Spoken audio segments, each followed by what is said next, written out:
Party का उम्मीदवार सामने होगा, वहाँ नेता कहेगा पार्टी पार्टी, आप समझिएगा जाति जाति, नेता का कोई बात नहीं सुनना है। जाति का बात जहाँ प्रमुखता से हो, पार्टी वाला बात जाति में परिवर्तित कर दीजिएगा। निश्चित रूप से हमारा स्वजाति अधिक संख्या में किसी पार्टी में हो, जीत कर जाएगा, हमारा मन खुश होगा। हमारा पार्टी से नहीं जीता तो हमारा जाति से हमारा स्वजाति एमएलए बन गया। ऐसा संकल्प मंच को भी लेना पड़ेगा, मन को मारना पड़ेगा। मेरा पार्टी क्या कह रहा है, आपका पार्टी जो कह रहा है वो आप कीजिए, आपका जाति जो कहे उसको मन में रखिए, ये विचार कीजिए। हम जाति जाति कहेंगे, आप भी पार्टियां समझिए कि हम पार्टी को छोड़ के जाति के प्रति सहानुभूति रखते हैं। ऐसा विचार मंच का भी होना चाहिए। आज बहुत सारे 8 जून को पटना में अखिल भारतीय सूरी वैश्य समाज का आंदोलन दिखेगा राजनीतिक अधिकार और आरक्षण की मांग को लेकर के, जिसकी पहली झलक दरभंगा के प्रेक्षागृह में देखने को मिली, जहां पे कई राज्यों से वैश्य सूरी समाज के प्रतिनिधि पहुंचे और सब ने एक सुर में कहा कि यहाँ भी हमें अपना अधिकार चाहिए, क्योंकि हमारे व्यवसाय का हनन हो रहा है।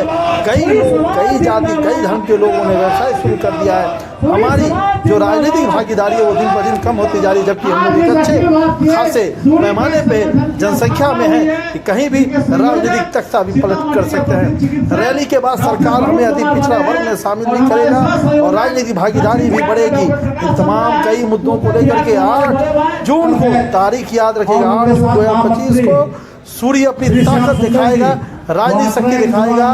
और मधुबनी के विधायक और पूर्व उद्योग मंत्री समी महासेठ ने कहा बिहार बंटवारा के बाद समाज का भी बंटवारा हो गया है। वहीं पे अमरनाथ गामी ने कहा कहीं पे अपना सजातु भाई खड़ा हो तो उसे देखिए, पार्टी को ना देखिए। सुनिए अन्य सदस्यों का क्या कुछ कहना था। इस अखिल भारतीय सूर्य वैश्य संगठन का जो सबसे बड़ा कार्यक्रम दरभंगा में हुआ, और इस मंच पे आप देख लीजिए कि चेहरे को बिहार के लोग, झारखंड के लोग, छत्तीसगढ़ के लोग, बंगाल के लोग पहचानते हैं। और क्या कुछ कहना है 8 जून को लेकर के वैश्य सूरी समाज के लोगों का। संगठन का जो है प्रतिनिधि सभा है, आप यहाँ आए हैं, क्या कहेंगे? ये आप सभी जानते हैं कि सूरी बिरादरी न सिर्फ भारत के सभी प्रांतों में बल्कि पड़ोसी देश नेपाल में भी इसकी बड़ी भारी संख्या है। तो हम लोग का जो डिमांड है कि सूरी बिरादरी को, सूरी जात को एनेक्सर 1 में समाहित किया जाए सरकार के गजट के द्वारा, क्योंकि बगल के झारखंड में एनेक्सर 1 है, आपको बंगाल में दलित हैं, लेकिन बिहार में जब सामाजिक और शैक्षणिक रूप से और राजनीतिक रूप से अधिक हम पिछड़े हैं, तो इनको क्यों अब तक एनेक्सर 1 में क्यों नहीं डाला गया। इसके लेकर के हम सभी दलों के लोग, विभिन्न संगठनों के लोग यहाँ पर एकजुट हुए हैं, और उसका एकमात्र उद्देश्य है कि पटना में रैली आयोजित किया जाए, और वह रैली उस रैली में पटना हो, पटना में रैली नहीं, ताकि हमारी सामाजिक और राजनीतिक ताकत परिलक्षित हो और सभी राजनीतिक दल के लोगों को सूरी समाज को प्रतिष्ठा देने का काम करे। यह एक उद्देश्य है। हम यहाँ के आयोजकों को विशेष रूप से धन्यवाद देना चाहते हैं कि आपने बड़ा सिस्टमेटिक ढंग से, मतलब कि एक मैनेजमेंट भी एक बहुत बड़ा हिस्सा होता है किसी भी संगठन का। तो मैनेजमेंट जो हम देख रहे हैं कि आपने पटना की रैली, अभी जो संगठन का जो स्वरूप आपको दिखलाया गया है, उसका एकमात्र उद्देश्य है कि इस पटना रैली को हम ऐतिहासिक बना दें, न भूतो न भविष्यति। और इस रैली में इस संगठन के लोग ही नहीं काम करेंगे, बल्कि एक शब्द है फेडरल यूनिटी। फेडरल कहीं पर अखिल भारतीय सौंदर्य संघ है, कहीं सूरी सेवा समिति है, कहीं कुछ विभिन्न नाम है। तो विभिन्न नाम से जो हमारे बिरादरी के लोग अपना संगठन चला रहे हैं, उनका भी योगदान हो, और संगठन के जो प्रभारी वगैरह बने हैं वो गांव-गांव में जाकर के पटना के रैली को ऐतिहासिक बनावे, ताकि पहले का जो हमारा डिमांड है कि सरकार अति शीघ्र अधिसूचित करे कि सूरी बिरादरी आर्थिक और शैक्षणिक और सामाजिक रूप से पिछड़ापन के कारण इसको जनवन में सम्मिलित किया जाता है, और हम ताकत ऐसा करें बढ़ावें ताकि अगला विधानसभा क्षेत्र में हमारी संख्या ज़्यादा से ज़्यादा हो, ताकि हमारी राजनीतिक पहचान और राजनीतिक अधिकार बढ़े। तो निश्चित तौर पर सफलता आपके कदम पर है। आज मैं आप सबको बताना चाहता हूं कि हमारे स्वर्गीय पिता श्री राय साहेब बलदेव साहू जी ने पटना सिटी में समाज के लिए जमीन दान किया था, जो आप सबको पता ही है। इसके अलावा मैं और हमारा पूरा परिवार कई जगह समाज के लिए धर्मशाला का निर्माण करवाया, और जब मैं सांसद था कई जगह हमने झारखंड में धर्मशाला के लिए या समाज के अन्य कामों के लिए अपना सांसद मत जो है इन लोगों को दिया।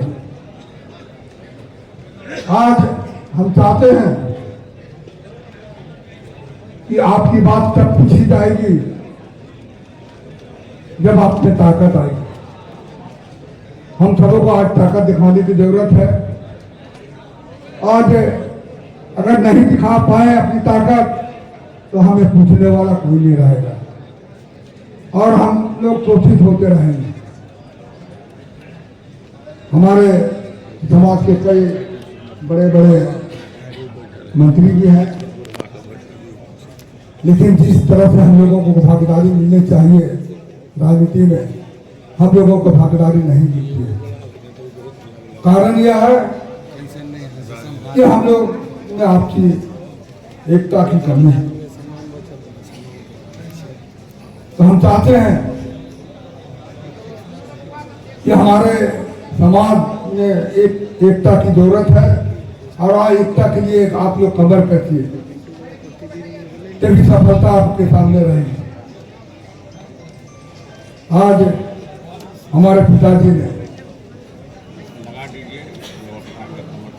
कई जातियों को जोड़ करके हमारे समाज में उन लोगों को जोड़ने का काम किया, जैसे जायसवाल, अहलुवालिया जैसे कई जातियां हैं जिसमें हम लोगों की शादी होती है। तो हम चाहते हैं कि अभी कुछ दिन पहले झारखंड के गुंडला जिला में एक तेली समाज का बहुत बड़ा अधिवेशन हुआ था, और उस अधिवेशन में हम खुद सम्मिलित थे। हमें आमंत्रित किया गया था। हमारे पूर्व मुख्यमंत्री रघुवर दास जी जो हमारे साथ बैठे हुए थे, और हमने उन्हें जब बैठा हुआ था उनसे चर्चा किया कि क्यों नहीं आप लोग भी हम लोगों के साथ मिल जाते हैं, या हम लोग आपके साथ मिल जाते हैं और अपनी ताकत दिखाते हैं। उन्होंने नहीं कहा कि हम लोग तो एक हैं, हमारा समाज एक है। आज हम लोग ताकत दिखा रहे हैं, तब देश में प्रधानमंत्री दिए नरेंद्र मोदी के लिए समाज चाहते हैं। तेली समाज से कई ऐसे मुख्यमंत्री भी हुए हैं, कई राज्यों में मुख्यमंत्री भी हुए हैं। यह देखने के लिए ये तभी संभव हुआ जब आपस में उन लोग की एकता हुई, उन लोग में जागृति आई। तो हम आपसे आग्रह करेंगे, अब भी मौका है साथियों, इतनी बड़ी आबादी पूरे देश में हम लोगों की है, लेकिन हमारी भागीदारी बहुत कम के बराबर है। तो हम चाहते हैं कि अभी पटना में जो रैली होने जा रही है, आप लोग अपना ताकत को दिखाइए और सरकार को जानकारी दीजिए कि हम लोग एक हो चुके हैं और हमारे बिना आपका दाल भी निकलने वाला है।